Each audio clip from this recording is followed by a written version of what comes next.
नमस्कार, मी सीमास पुणेरी स्वाद मध्ये तुमचं सर्वांचं स्वागत आहे। चला तर आज आपण भरलेली खारी वांगी बनवणार आहोत। त्याच्यामध्ये आपण एकही थेंब पाणी न टाकता अशी ही वांगी बनवणार आहोत। चला तर साहित्य पाहूया। आपण एवढे असे शेंगदाणे घेतले आहे, थोडे धने घेतले आहे, चवीनुसार मीठ, 1 चमचा हळद, आवश्यकतेनुसार तेल घेतले आहे, थोडं सुकं खोबरं आहे पाऊण वाटी, बघू शकता 10 ते 15 लसणाच्या पाकळ्या, भरपूर सारी कोथिंबीर घेतली आहे, 10 ते 15 अशा लाल मिरच्या घेतल्या आहेत सुकलेल्या। याची ऐवजी तुम्ही मिरची पावडर घेतली तरी चालेल।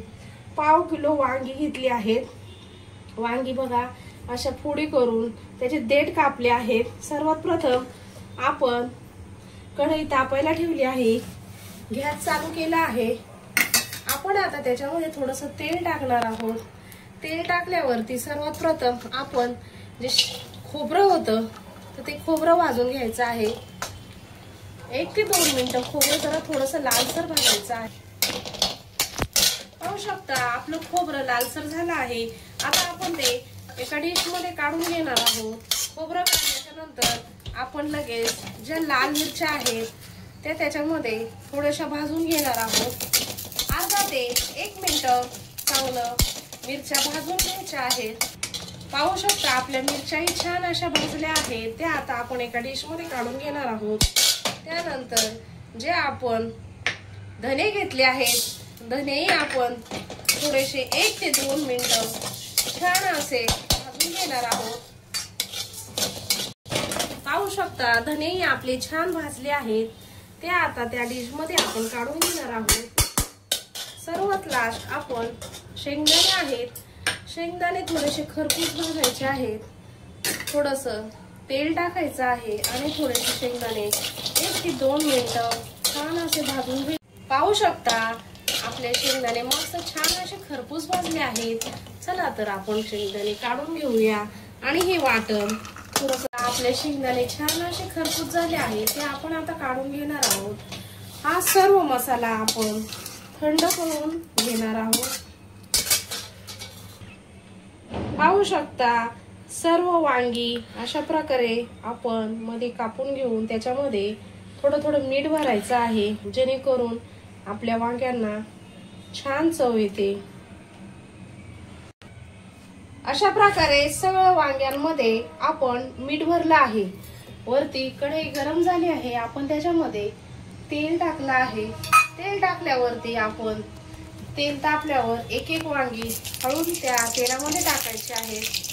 पाहू शकता तुम्ही अशा प्रकारे आपण सर्व वांगी त्याच्यामध्ये टाकल्यावर अर्धा ते 1 मिनिट असं व्यवस्थित परतून घ्यायचं आहे आणि झाकण ठेवायचं आहे।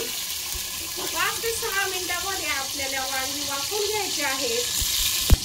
तोपर्यंत आपण शेंगदाणे सर्वात प्रथम मिक्सर मध्ये पाणी न घालता बारीक करून घेणार आहोत। पाहू शकता अशा प्रकारे शेंगदाणे आपले अशा प्रकारे वाटून घेतले आहेत। आता आपण जे सुकं खोबरं आणि मिरची आणि धने ते एकही थेंब पाणी न टाकता आपण बारीक करून घेणार आहोत। पाहू शकता अशा प्रकारे आपण ते सुकं वाटण वाटलं आहे। आता आपण त्याच्यामध्ये जे लसणाच्या पाकळ्या आणि कोथिंबीर आपण बारीक करून घेणार आहोत। 1 चमचा त्याच्यामध्ये आपण मीठ ऍड करणार आहोत। पाहू शकता आणि मसाला बारीक करून घ्यायचा आहे। पाहू शकता अशा प्रकारे आपण सर्व मसाला असा सुक्का बारीक करून घेतला आहे। अगोदर शेंगदाणे बारीक केलेले आहेत तेही त्याच्यामध्ये मिक्स करणार आहोत। 1 चमचा हळद आपण त्या मसाल्यामध्ये व्यवस्थित सर्व मसाला आपण असा मिक्स करून घ्यायचा आहे। हातानेच मसाला मिक्स करायचा आहे। पाहू शकता आपली वांगी छान अशी शिजली आहे। आपण एकही पाण्याचा थेंब न टाकता ही वांगी शिजवून घेतली आहे। ही वांगी आपण आता ह्या मसाल्यामध्ये काढून घेणार आहोत।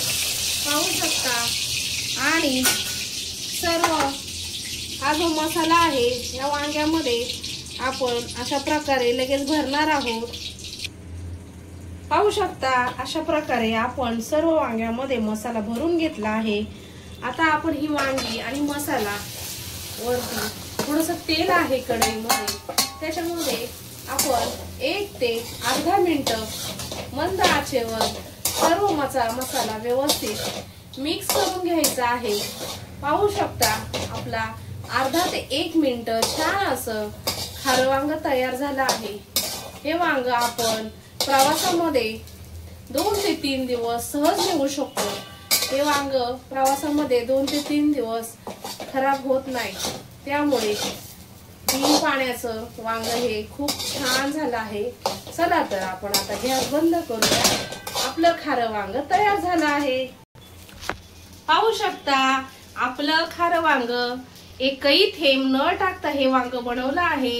हे खायला खूप छान लागतं। व्हिडिओ आवडला असेल तर व्हिडिओला लाईक करा, शेअर करा, सबस्क्राईब केलं नसेल तर सबस्क्राईब करा। धन्यवाद।